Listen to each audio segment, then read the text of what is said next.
Please subscribe to our YouTube channel and press bell icon. बिस्मिल्लाहिर्रहमानिर्रहीम, अस्सलाम वालेकुम। माई दिन न्यूज़ के साथ मैं हूं मुस्तफ़ा नियाज़ और मेरे साथ तशरीफ़ फरमा है चेयरमैन दिन मीडिया ग्रुप महमूद सादिक साहब। अस्सलाम वालेकुम जनाब, कुछ ईद की मसरूफियात और कुछ महमूद सादिक साहब की मसरूफियात, जिसकी वजह से कुछ दिनों के लिए आपसे रब्ता टूट गया था। आज वहीं से रब्ता दोबारा आपके साथ जोड़ेंगे जहां से टूटा था, और बात होगी शुगर स्कैंडल के हवाले से। रिपोर्ट सामने आ गई, इसके बारे में महमूद साहब ने कहा था कि ऑडिट रिपोर्ट का कोई फ़ायदा नहीं होगा। पूछेंगे कि जनाब इस रिपोर्ट का कोई फ़ायदा है या नहीं। नैब के हवाले से बात करेंगे। नैब के हवाले से हमारे दोस्त शेख रशीद साहब जो है वो बार बार कह रहे थे कि ईद के बाद जो है वो नैब टार्जन बनेगा और दोनों तरफ जो है वो खेलेगा। तो अब ईद के बाद क्या सूरत हाल बनने जा रही है। ऑब्वियसली कोरोना पे भी बात होगी, लेकिन आप लोग कह रहे हैं कि जनाब आप बहुत ज़्यादा कोरोना को जो है वो हाईलाइट करते हैं, पॉलिटिकल इश्यूज जो है वो बिल्कुल साइड पे हो गए हैं। तो आज पहले ये कोशिश करेंगे कि तमाम जो पॉलिटिकल क्वेरीज़ हैं, क्वेश्चंस हैं आप लोगों के जहनों में, उनका जवाब जो है वो महमूद साहब से लें। जनाब महमूद साहब। जी मुस्तफ़ा, क्या हाल है आपका? बिल्कुल ठीक सर। हमारे खान ने फिर से रिपोर्ट पेश कर दी ना सर। देखें, ये रिपोर्ट जो है, अगर आप इसके पस मंज़र में जाएं तो ये सवाए एक आई वॉश के और कुछ नहीं है। इतनी चीज़ें सर, मैं तो वो लिख रहा था कि क्या क्या हाईलाइट किए हैं इस रिपोर्ट ने चीज़ें। उन्होंने तो जो शुगर माफिया था उसको इस तरह से खुल के सामने पेश कर दिया है 23 करोड़ आवाम के, कि हर बंदे को पता चल गया कि इसका क्या रोल था। चलें पहले आपकी बातें कर लेते हैं, फिर मेरा एनालिसिस ले लेंगे। देखिए, जो इस रिपोर्ट के अंदर चीज़ें सर जो वाज़े तौर पे सामने आई हैं, नंबर 1 पैदावारी लागत में घपला करते हैं ये लोग। नंबर 2 कार्टलाइजेशन है। नंबर 3 सेठ और हुकूमती इदारों के लिए अलग अलग खाते हैं, हुकूमत के लिए कुछ और दिखाने के लिए ख़ुद इन्होंने कुछ और रखे हुए हैं। पर्ची से कम कीमत पर गन्ने की ख़रीद होती है। उसके बाद जनाब है कि बग़ैर इजाज़त जो है, किसी भी इन्होंने इजाज़त नहीं ली हुकूमती इदारे से, और पैदावारी लागत जो है इन्होंने बढ़ाई।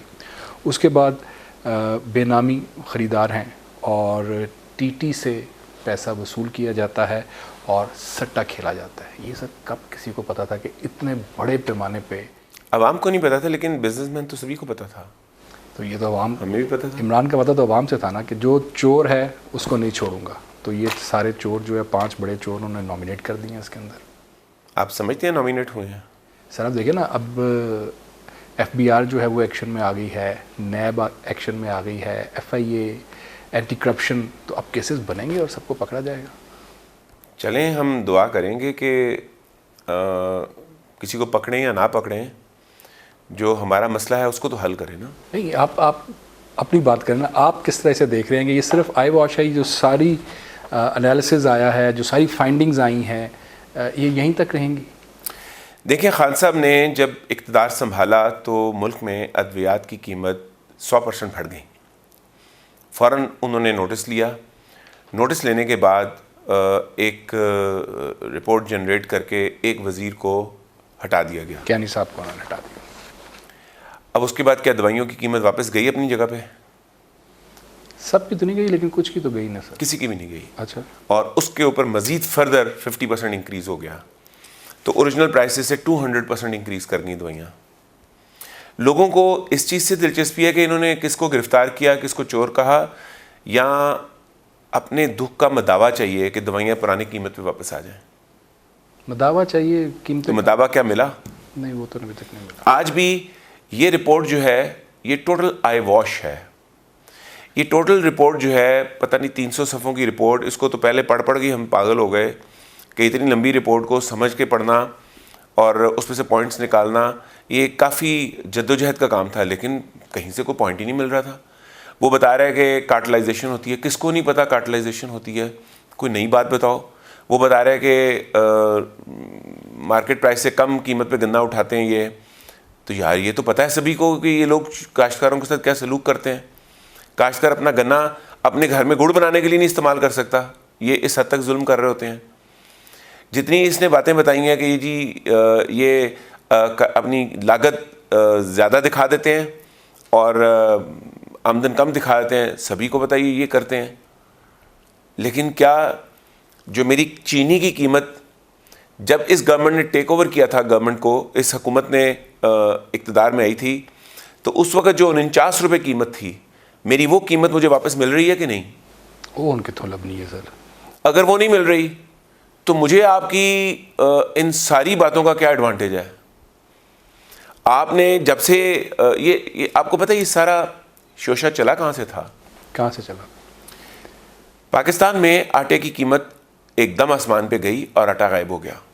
गंदम से। जब गंदम गायब हो गई तो आटा भी गायब हो गया। अब जब गंदम गायब हुई, आटा गायब हुआ, तो लोगों का एक शोर उठा और साथ ही चीनी भी ऊपर चली गई। तो शोर मचा के ये चीनी की कीमत ऊपर क्यों गई है, इसकी तहकीकात कराई जाए। आटे की कीमत ऊपर क्यों गई है, इस पर तहकीकात कराई जाए। और उस दिन बहुत शोर गुल मचा कि अब ये गरीब का आटा भी छीन लेंगे। आटा तो खैर फ़ौरन दस्तयाब कर दिया गया और उसकी प्राइसेस भी फ़ौरन वापस चली गई, लेकिन चीनी की प्राइसेस जो बढ़ गई थी वो बढ़ी नहीं। आज 90 रुपये किलो चीनी मिल रही है रिटेल में। यानी कि ये सारा जो अभी तक एक्शन हुआ है, रिपोर्टें आई, ऑडिट हुए, मुझे बता दें, मुझे इन रिपोर्टों का, इस ऑडिट का, जो चीनी बढ़ा के इस कार्टेल ने बिलियंस कमा लिए हैं, वो वापस होते हुए तो दिखाए ना। सर वो ये कह रहे हैं कि अगले साल शुगर, सीमेंट और फर्टिलाइजर सेक्टर्स की पैदावार का सही रिकॉर्ड रखने, पूरा टैक्स वसूल करने के लिए ट्रेस एंड ट्रैकिंग सिस्टम लगाया जाएगा। ओ भाई, वो ट्रेस एंड ट्रैकिंग सिस्टम गया भाड़ में। मुझे चीनी तो मेरी सस्ती करके दो ना। नवाज शरीफ के दौर में जो चीनी का रेट था वही चीनी का रेट मुझे वापस कर दो। नहीं, वो कितों करके दिए, वो तो आप तो आए थे उससे भी सस्ती करके बेचने, और आप ये कमिटमेंट लेके आए थे कि आपने आके इस मुल्क के अंदर हर चीज़ सस्ती कर देनी है। पेट्रोल सस्ता कर देना है, चीनी सस्ती कर देनी है, आटा सस्ता कर देना है। आपका तो सारा एजेंडा था कि आप लोगों में तब्दीली के साथ लोगों की ज़िंदगी में खुशहाली लेके आएंगे। मुझे वो खुशहाली दिखा दें, रिपोर्टें भाड़ में जाएं। आपने जिसे गिरफ्तार करना है कर लें।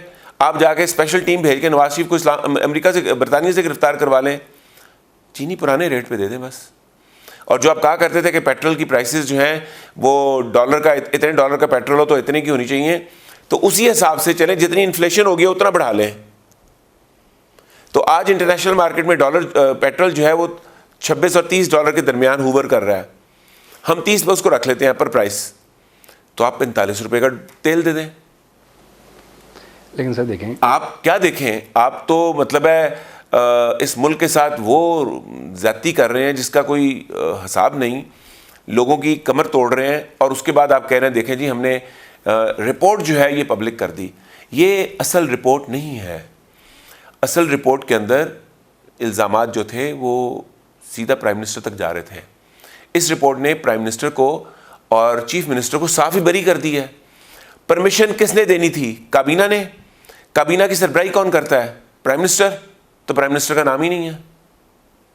और चलें, पहली बात तो यह है कि ये केस था नहीं जो इन्होंने सब्सिडी दिया उसका, सब्सिडी का ये केस नहीं था, इन्होंने उसको सब्सिडी का केस बना दिया।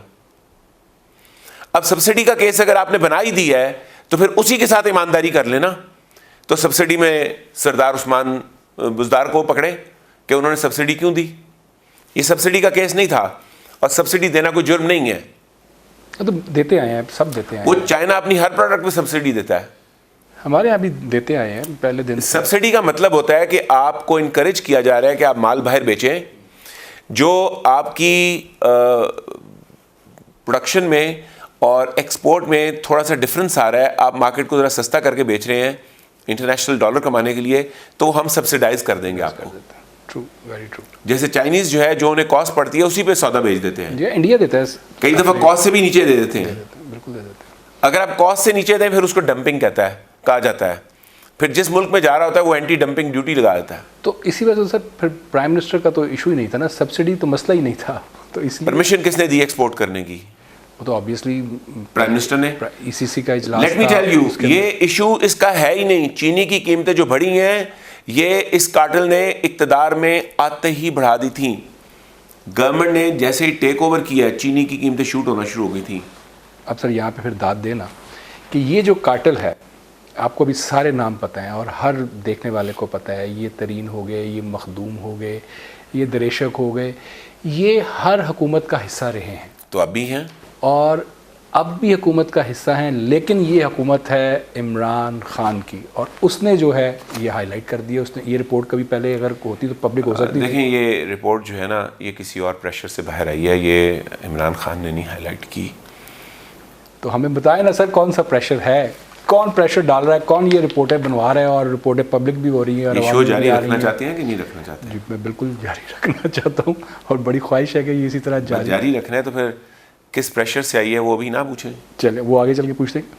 इसका क्या इम्पेक्ट क्या होगा इमरान खान की पॉलिटिक्स के ऊपर? खान साहब ने मेरा ख्याल है कि इसे प्रॉपरली हैंडल नहीं किया। खान साहब को चाहिए था कि जो मेन काटल है वो उनके अपने लोग थे, उन्हें ऑर्डर करते कि कीमतें नीचे गिराएं, बात आई गई करवा लेते। अब वो ट्रैप हो गए हैं। मेरा अभी भी उनको मशवरा होगा कि हर वक्त जो वो लड़ाई के लिए तैयार रहते हैं ना, वो क्रिकेट के मैदान की लड़ाइयाँ और होती हैं। तो आप एक बॉल और एक बैट से लड़ाई लड़ रहे होते हैं, किसी ने आपको 200 स्कोर मारी तो आप पूरी जान लड़ा के इंतकामी जहन से उसको 250 स्कोर मारते हैं। किसी ने आप पे बाउंसर मारा तो आप उस पर बाउंसरों की लाइन मार देते हैं। वो क्रिकेट की ग्राउंड तक ठीक लगता है। पॉलिटिकल सिनेरियोज में यूँ नहीं चलता। आपके लिए समझदारी होगी कि आप अपने जहांगीर तरीन के साथ बना के रखें, और जहांगीर तरीन अदरवाइज़ जो कुछ अपनी निजी महफिलों में कह रहे हैं, अगर वो आप सुन लें और उनको सुनने के बाद उनमें वज़न भी महसूस होता है, तो जिस दिन जहांगीर तरीन को इन्होंने हाथ डालने की कोशिश की, ये गवर्नमेंट नहीं रहेगी। मतलब ये इस इमरान खान वर्सेस जहांगीर तरीन, इसका आगाज़ कहाँ से होता है? कि देखें ना, अभी भी जो आम पीटीआई का वर्कर है वो तो समझता है मेरे पास तो सारी इन्फॉर्मेशन है, लेकिन अगर मैंने दी तो मुझे लगता है कि वो आपके लिए ठीक नहीं होगी। आप ना दें, आपकी बड़ी मेहरबानी। मैं क्वेश्चन को इस तरह से रखता हूँ, अब जहांगीर तरीन जो है वो क्या सोच रहे हैं, वो क्या करना चाह रहे हैं? आपने कहा कि अपनी निजी जहांगीर तरीन ये कह रहे हैं कि खान साहब को लोगों ने उनके खिलाफ भड़का दी है, और अगर भड़कने के बाद खान साहब ने अटैक किया तो अपना डिफेंस करने का वो हक महफूज रखते हैं, और अगर उन्होंने अपना हक महफूज रखा हुआ इस्तेमाल किया तो ये गवर्नमेंट के लिए बहुत ही बैड न्यूज़ होगी। अब जहांगीर तरीन साहब हो गए, उसके बाद मोहम्मद सलाही साहब का नाम भी जो आया, गो के उनके कोई वो मैनेजमेंट। देखिए गवर्नमेंट ने किया क्या, ये कुछ लेन देन के मसले हैं, तो बस इतनी की बात मैं बता देता हूँ। गवर्नमेंट ने किया क्या कि जब उनके अपने लोगों के नाम आ गए सबके, तो फिर उन्होंने इसको ज़रा आई वॉश की तरफ ले गए। वो असल शोर था कि भाई चीनी की कीमतें ऊपर क्यों जा रही हैं। उन्होंने कीमत को नज़रअंदाज करवा के कीमत उससे और ऊपर चली गई। जिस दिन शोर मचा था चीनी की कीमत गई थी 85 रुपये पे, वो मज़ीद ऊपर जाके 90 पे आ गई। उन्होंने उसको आई वॉश करवाया कि लोगों के जेहन में से चीनी की कीमत निकल जाए, जिसमें अरबों रुपया कमाया गया। उन्होंने उसको एक 3 अरब की सब्सिडी में डाल दिया, और लोग इस वक्त सब्सिडी सब्सिडी सब्सिडी कर रहे हैं, और उसको 5 साल पुराना कर दिया ताकि उसमें नून लीग को भी लपेट लिया जाए। लेकिन अब जितने लोगों के नाम आ गए हैं, जिस तरह आपने कहा कि 90% ऑफ देम वो इत्तेहादी हैं इमरान खान के, वो बड़ा अहम कलीदी किरदार जो है वो अदा कर रहे हैं। ओमनी ग्रुप का भी नाम है, शहबाज शरीफ साहब की जो शुगर मिल उनके बेटों, उसका भी नाम है, लेकिन उसको हम फ़िलहाल साइड पे रखते हैं। इस स्टेज के ऊपर इतना बोल्ड खान साहब क्यों खेल रहे हैं? देखें, फिर जब ये एपिसोड चल रहा था तो जहांगीर तरीन ने इसे पहले से ही भांप लिया हुआ था। उन्होंने फौरी तौर पर पलटा मारा और उन्होंने चौधरियों से अपने ताल्लुकात बहुत अच्छे कर लिए। पहले से ही अच्छे थे, वो चौधरी साहब के साथ पहले भी काम कर चुके हुए हैं। उन्होंने साथ ही शहबाज से भी अपने ताल्लुकात जो हैं वो बैट से ओके कर लिए, और वो ओके से गुड होने में कोई ज़्यादा टाइम नहीं लगेगा। ये चीज़ खान साहब को बताई गई कि जहांगीर तरीन जो है वो गद्दारी करने जा रहे हैं। देखिए, चौधरियों ने अपना, चौधरी परवेज़ इलाही ने जो चीफ मिनिस्टर भी रह चुके हैं पंजाब के, अपना एक ही बेटा इसमें डाला ना सियासत में, जो मुअन्नस है, उन्होंने मुअन्नस को भी साथ ही लपेट लिया। अब मुअन्नस को जब उन्होंने लपेटा तो चौधरी ने स्टैंड ले लिया उधर, और उन्होंने अपने एक साथी तारिक चीमा को प्राइम मिनिस्टर से मिलने के लिए भी भेजा, भी आप बताएं ज़रा हम आपके अलाए हैं या नहीं हैं, अब क्या चाह क्या रहे हैं आप क्या कह रहे हैं। अब हालात ये हैं कि अगर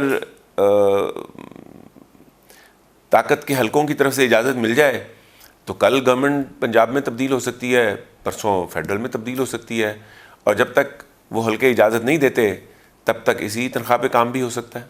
इमरान खान क्या सोच रहे हैं? देखिए ना, उनको भी तो सारे सर ये फैक्शन फिगर्स पता है ना कि ये इन लोगों इमरान ज़्यादा सोचने पे बिलीव नहीं करते, तो वो क्या इस वक्त वो शॉट्स खेलते हैं, प्लेयर है ना, क्रिकेट के प्लेयर हैं, वो ज़्यादा इस चक्कर में नहीं डलते कि अगर मैंने ये किया तो क्या होगा, अगर वो किया तो क्या होगा। उनके साथी उन्हें समझाने की जो कोशिश करते हैं, ये समझते हैं वो मुझे डरा रहे हैं। इसका तो फिर ये मतलब भी लिया जा सकता है कि इमरान खान जो है ही इज़ वेरी कॉन्फिडेंट कि जिन हलकों की उन्हें हमायत हासिल है वो हमायत अभी भी उनके साथ है, इसलिए वो ये सारे काम कर रहे हैं कि नहीं, ये तो उन्हें पता है कि हमायत नहीं हासिल, ये तो उनको अच्छी तरह पता है कि हमायत अब उन्हें अनकंडीशनल हमायत अब नहीं है। जो पहले 3-4-6 महीने थी जो अनकंडीशनल हमायत थी वो अब नहीं है।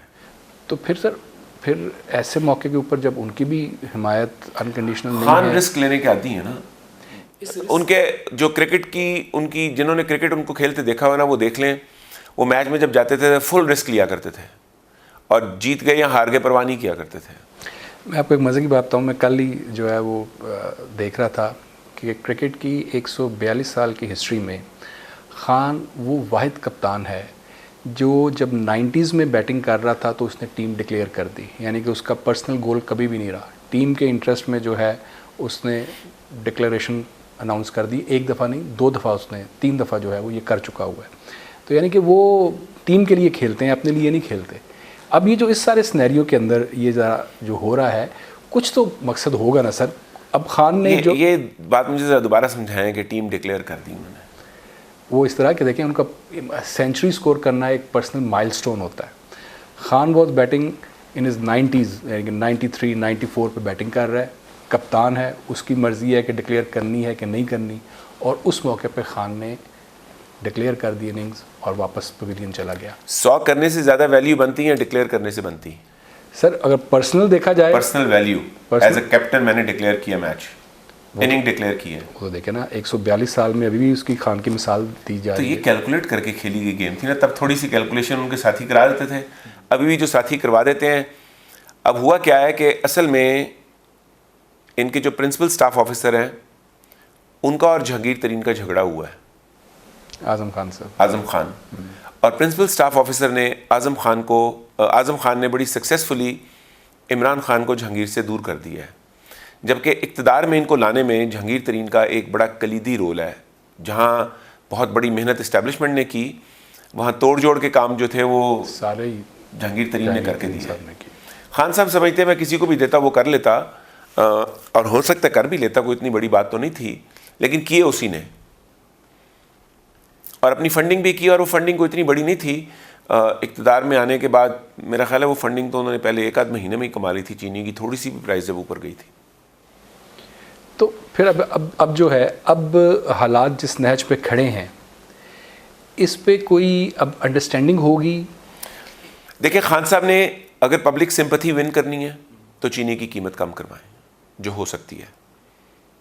आज चीनी की पैदावारी लागत वही है जो नवाज शरीफ के दौर में थी, यानी जो 3 साल पहले लागत थी, 2.5 साल पहले, वही आज भी लागत है। जबकि कीमत फ़रोख्त जो है वो ऑलमोस्ट 80% बढ़ चुकी है, तो उसको वापस लाएं तो उनको अवाम की पजीराई मिलेगी। और ये सारा शुगर कार्टेल है जिसके साथ लड़ना पड़ेगा उसको कीमत को वापस लाने के लिए, तो ये शुगर कार्टेल रिटेलिएट भी बहुत सख्त कर सकता है, और जो सियासी फ़ायदे जो इनकी सियासी जमात को फ़ायदे उस शुगर कार्टेल ने पहुँचाए हैं उनको एक्सपोज करके खान साहब के लिए मसाइल भी पैदा कर सकता है। तो फिर देखना ये है कि खान साहब क्या वाकई एक्सपोज करते हैं सारा कुछ, यहाँ बस आई वॉश पे ही बात ख़त्म हो जाएगी। मेरा ज़ाती अंदाज़ा ये है कि ये बात आई वॉश पे ही ख़त्म हो जाएगी। अब इसको इंक्वायरियों में डाल दिया जाएगा और लंबा कर दिया जाएगा, FIA अपनी करेगी, नैब अपनी करेगी, मतलब इसको एक लंबा खींच दिया जाएगा जो है वो करेगा, और ये इसी तरह जो है मामला जो हाँ, ये बात हो सकती है कि जब इनकी हुकूमत ख़त्म हो तो जो अपोजिशन है वो खिलाफ इंक्वायरियाँ स्टार्ट करवा दे, जो गवर्नमेंट में आए उस वक्त। यानी कि ये जो इन्होंने बीज बोया है, ये अब शुगर कार्टेल जो है या शुगर माफिया जो है, ये उसको तंग करता रहेगा, हिट करता रहेगा। जी, ये शुगर कार्टेल हमेशा ही गवर्नमेंट में होता है, इनके बगैर गवर्नमेंट्स बनती नहीं है। बनती नहीं है। लेकिन एक होता है ना सर कि एक आवाम के सामने इतनी खुल के सच्चाई आ जाती है तो फिर ज़रा उनके लिए मुश्किल नहीं हो जाता कि नहीं, अभी सच्चाई तो आवाम के सामने नहीं आई, ये तो बस एवं ही तरीके बता दिए हैं कि चीनी बनती कैसे है और गन्ना ख़रीदा कैसे जाता है और इसकी कॉस्ट क्या होती है और कैसे ये सट्टा खेलते हैं। अब सर जब भी उनका चेहरा आएगा इन लोगों का तो अवाम के जहन में आएगा ना, यार ये 2 नंबर है, ये करता है, ये करता है, वो तो अवाम के जहन में 2 नंबरी इस हद तक आ चुकी हुई है कि पाकिस्तान के चीफ जस्टिसों पे भी अवाम ने इजहार क्या उसे कहते हैं शक का इजहार कर दिया है। इस्टेब्लिशमेंट के सरबराहों पे भी शक का इजहार हो चुका है, सारे पाकिस्तान के जो सियासतदान हैं उन पे भी हो चुका है और सारी ब्यूरोक्रेसी जो है वो शक की नज़र में। आवाम को और क्या दिखाने की ज़रूरत, तो आवाम को ये बताने की ज़रूरत है कि हालात इतने भी बुरे नहीं हैं, लोग इतने भी बुरे नहीं हैं, ताकि जो करप्शन इस वक्त रूट्स में जा रही है वो बंद हो। करप्शन दुनिया का एक ऐसा अमल है जो हर मुआशरे में हर वक्त रहा है, वो मुआशरा चाइनीज़ हो, सऊदीज़ हो या इटालियन हो या टर्किश हो या अमेरिकन हो, करप्शन हर जगह हर वक्त रही है। सिर्फ इतनी बात है कि उस करप्शन को कितने लोग कर रहे थे। अगर 2-4 कार्टेल बना के काम कर रहे हैं तो वो करप्शन ने मुल्कों को, कौमों को तंग नहीं किया, कौमों के अंदर किरदार जिंदा रहे। बस ये पाकिस्तान की सबसे बड़ी जो बदकिस्मती है वो ये है कि यहाँ करप्शन को इतना एक्सपोज किया गया है और उसको एक्सपोज करवाने में भी हमारे अहम अदारों के बड़ा हाथ रहा है कि अब सारे ही शक की नज़र में आ गए हुए हैं। अब जो अवाम है वो समझती है कि करप्शन उनका राइट है, तो जो भी नया बच्चा जवान होकर किसी भी जगह काम करने जाता है, करप्शन को वो अपना हक समझ के कर रहा होता है। तो करप्शन को पूरा नैरेटिव बना के बेचा गया है जी कि जनाब है जी, जबकि इतना करप्शन का रौला डालने की ज़रूरत नहीं थी। करप्शन का जब इतना रौला आप डालते हैं, देखें आप जब भी किसी बुराई को एक्सपोज करते हैं ना तो बुराई बढ़ती है। आप जिस बुराई को भी, आप ड्रग्स को एक्सपोज करेंगे, ड्रग्स बढ़ेंगे। आप उसे, ये कोरोना को ही देख लेना, आपने इतना शोर मचाया तो क्या उससे कोई फ़ायदा हुआ दुनिया को? इस पे बात करते हैं, इस पे बिल्कुल बात करते हैं। एक ब्रेक का मुझे कहा जा रहा है, ब्रेक से जब वापस आते हैं तो ज़रा हमने नैब के हवाले से भी बात करनी है कि नैब की अब क्या एक्टिविटीज़ होंगी और क्या ईद अब अपने अख्ताम को है, तो ईद के बाद हमारे सियासतदानों के लिए क्या कोई और इम्तिहान जो है वो उनके सामने है। एक ब्रेक के बाद स्टे ट्यून्ड।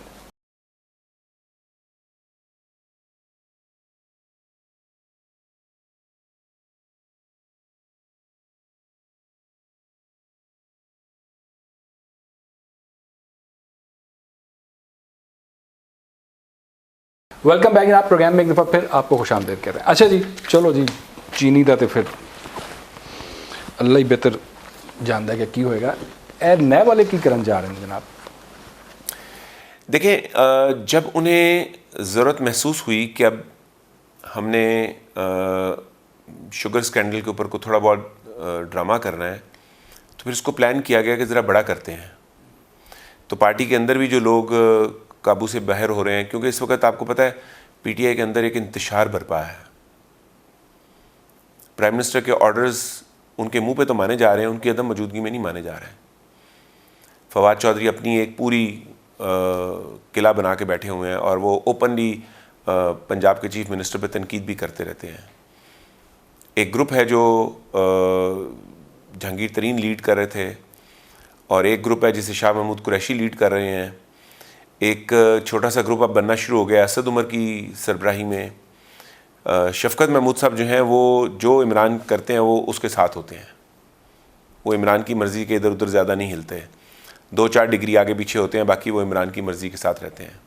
और वो तो जिसे कहते हैं बरमला कहते हैं कि मैं तो सिर्फ इमरान की दोस्ती में आया हूँ वापस, वरना मेरा सियासत से कोई ताल्लुक़ नहीं।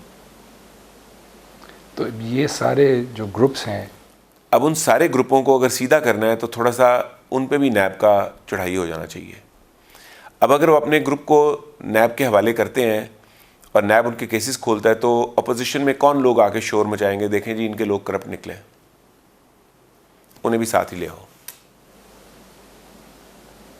जी ये तो कोई बड़ी ग्रैंड गेम हो रही है। देखे ना वो अपने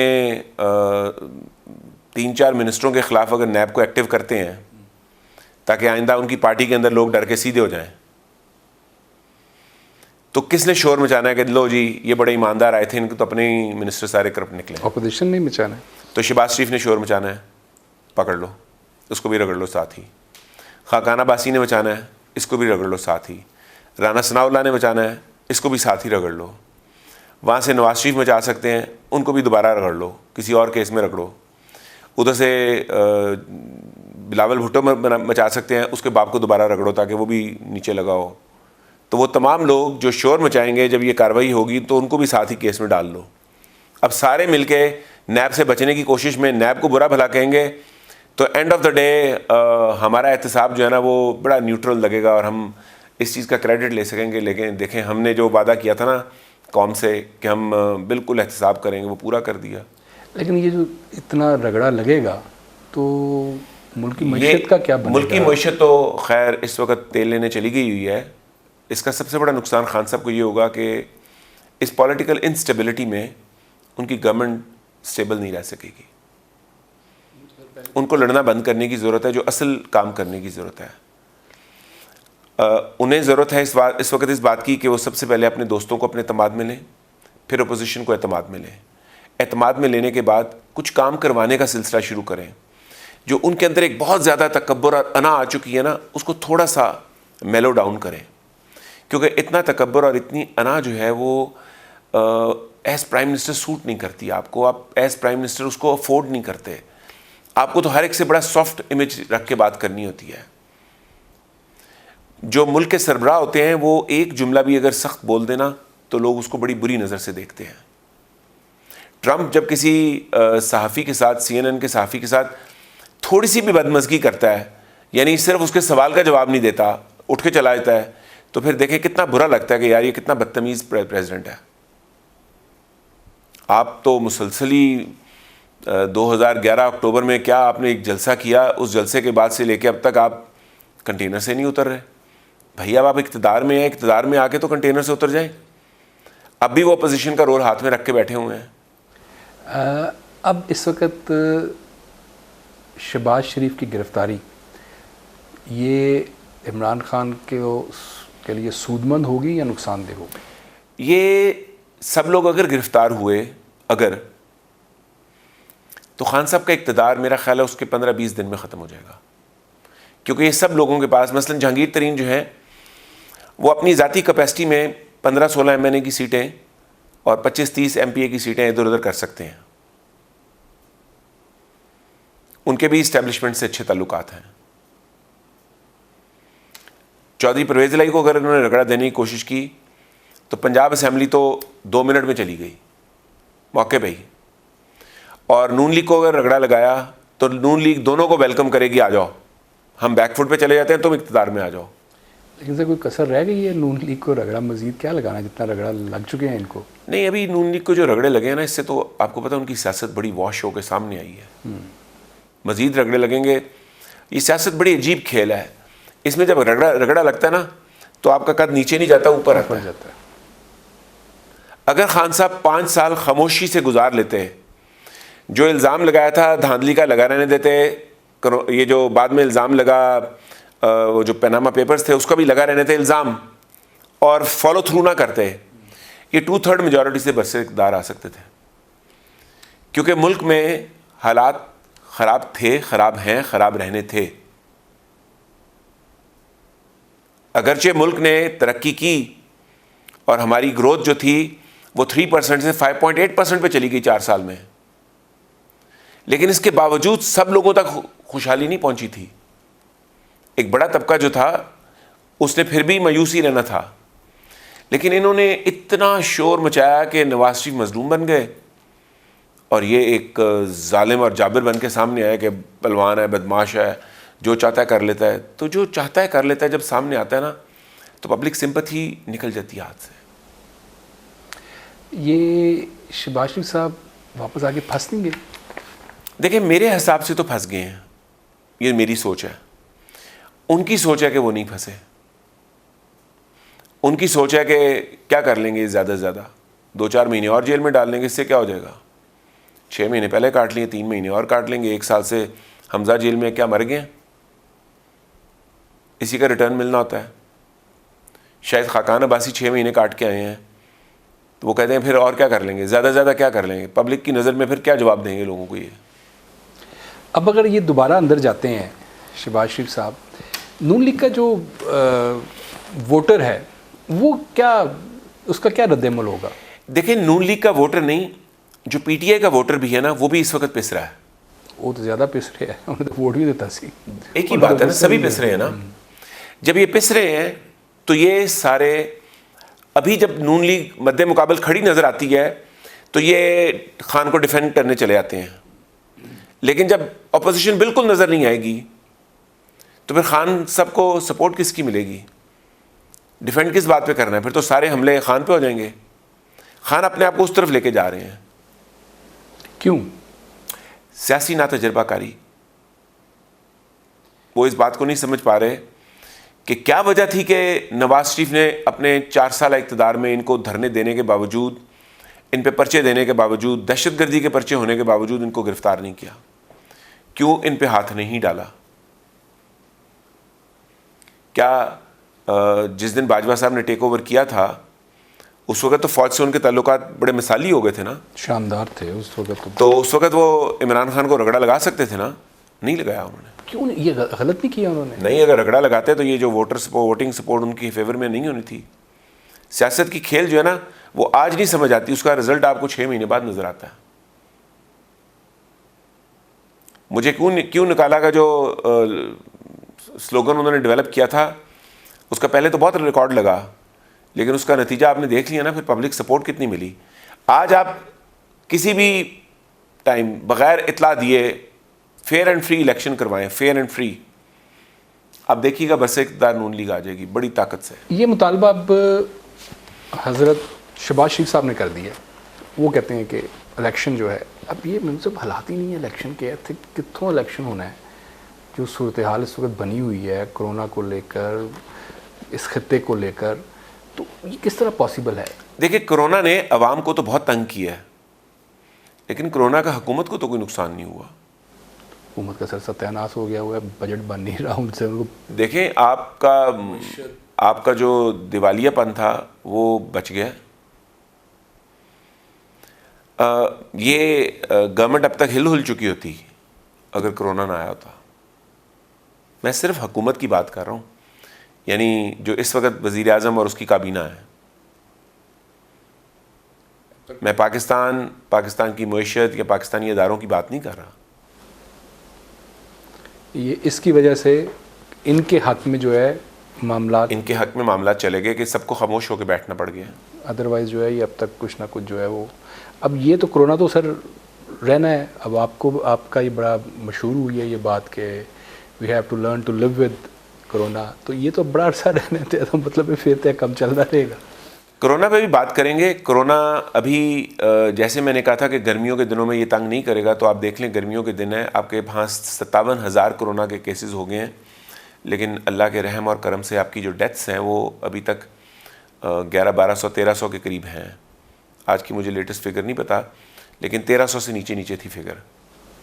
ऐसा ही है। मेरा मकसद ये था कहने का, जो मैं पूछना ये चाह रहा था कि देखें, अब कोरोना ने तो रहना है, तो इसका मतलब है कि कोई इलेक्शन भी नहीं हो सकता, ना कोई इन हाउस चेंज आ सकती है। अब इमरान ही को लेकर चलना पड़ेगा ना सर। तो खान साहब को चाहिए कि अगर अल्लाह ने उनको मौका दे दिया है तो बजाय इसके कि अपने इस मौके को फिर अपनी ही गूगली करा के अपनी ही विक्टों में मारने की कोशिश कर रहे हैं, वो छोड़ दें और मुल्क को तरक्की की तरफ जाने चल पड़े।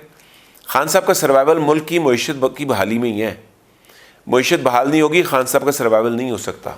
ये तो आपने पहले दिन कहा था जब हुकूमत में आए थे कि अगर इकॉनमी इन्होंने संभाल ली तो ठीक है, अदरवाइज़ जो है ये नहीं चल सकेंगे।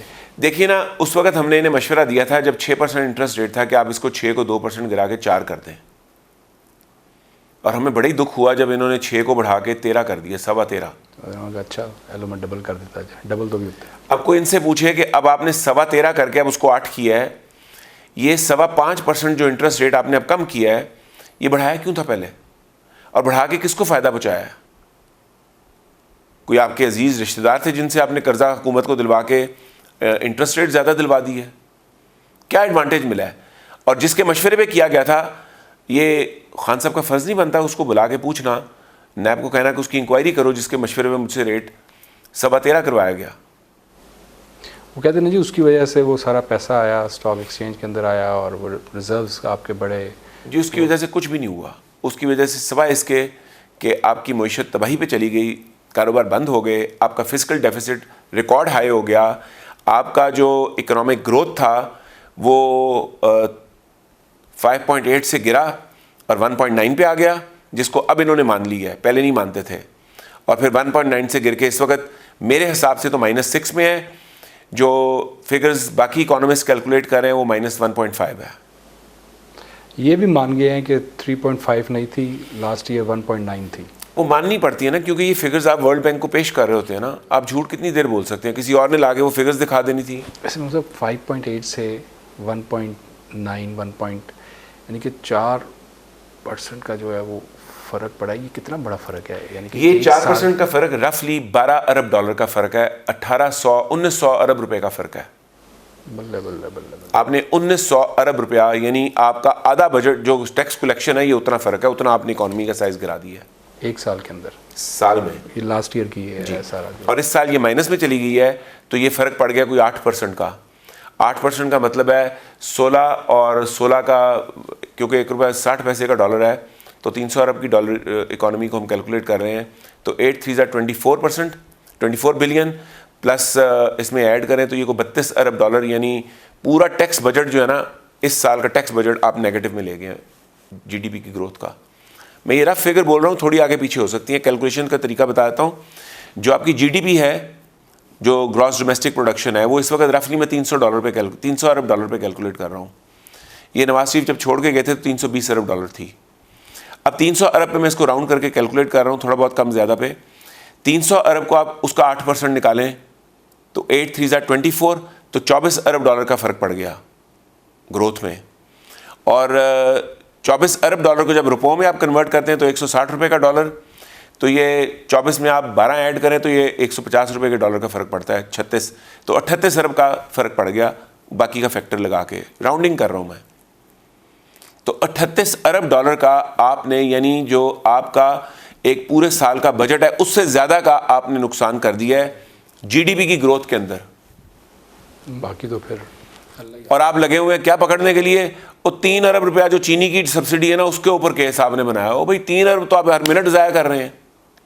उस 3 अरब की सब्सिडी के केस को छोड़ के ये जो नुकसान हो रहे हैं इनको रोकें। एज ए गवर्नमेंट आपका काम लगे हुए हैं जी। नवाज शरीफ ने जो एक 10 लाख की तनख्वाह नहीं ली बेटे से, उस पर उसको नायल करना। ओ भाई 10-10 लाख की तनख्वाह सियासी मामला था, सारी कौम को पता है, कौम ने तस्लीम भी कर लिया है। आप आगे निकलो। कौम ने तस्लीम कर लिया कि एवन व्हील्स अपार्टमेंट अगर करप्ट 2 नंबरी से लिए गए होते तो बरतानिया उनको इस वक्त तुन चुका होता।